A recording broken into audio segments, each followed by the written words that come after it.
Tsy azo idivirana ny fandovandrafitra raha tena no ampandroso firenena. Miankina amin'ny vahoaka no tena ahafahana manatanteraka izay fandovandrafitra izay hoy antoko RCR nandritra ny famelabelaran-kevitra nataon'izy ireo teny Faravohitra ny arahana tamin'ireo mpisehatra ara-politika, mpampianatra, sendikalista ary mpanao gazety. Rehefa resy lahatra ny vahoaka dia mora ho azy no mampanaiky ireo mpisehatra ara-politika amin'ny fanatanterahana izay fandovandrafitra izay hoy ny filohan'ny antoko RCR Lazara Zaverson. Miankina amin'ny vahoaka malagasy ihany na vonina na tsy vonina iroso amin'ny fandovandrafitra. Ny anjarany RCR dia mandresy lahatra ny sokajin'olona rehetrarehetra hoe tsy misy vahaolana ankoatra ny fandovana rafitra ahafahana mitady fampandrosoana eto Madagasikara. Noho izany rehefa voaparitaka ilay vahaolana ny vonim-paneo gazety zany ny vonim-pandraraha satria ny taimy mandroany dia hoe tsy azo idivirana ny fandovandrafitra. Alefana étape par étape ny fandesen-drahatra izay saorana ireo mpanao gazety dia samy mandresy lahatra isika. Rehefa resy lahatra malagasy andao hanova rafitra isika dia resy lahatra ny état-major politika dia mikisaka mankany amin'ny tena fandovandrafitra isika.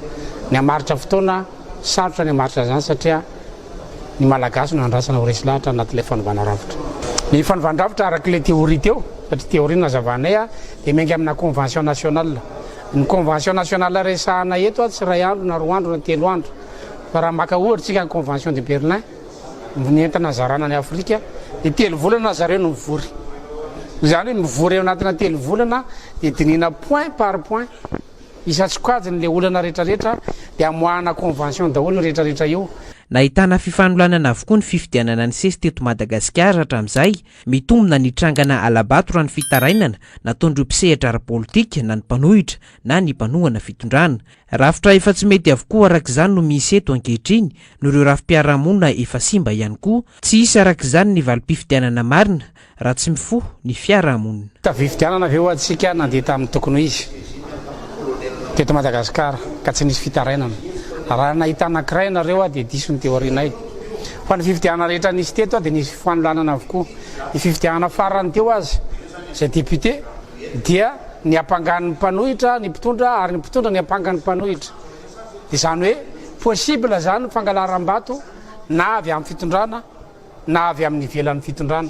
Zay nanaporofona problemana système tokoa le izy.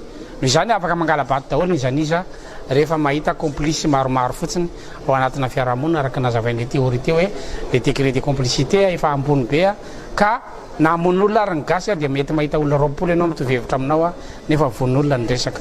Dia rafi-piarahamonina zany no maty. Noho izany tsisy valim-pifidianana azo antenana hoe ho marina zany amin'ny ankapobeny raha tsy ny fiarahamonina no mifo mametraka hoe ahoana ny contrôlena satria ilay système mihitsy no efa tsy mety tsy adéquat na resaka empreinte digitale avy moa nanaovana PV nefa tsika tsy manana machine na ray akory azy afahana manao contrôle na empreinte digitale. Ilaza moa Lazara Zaverson fa karamaina ny olona hifidy eto Madagasikara hatramin'izay amin'ny alalan'ny fizaran-javatra ataon'ireo mpanao politika mandritra ny fampelizake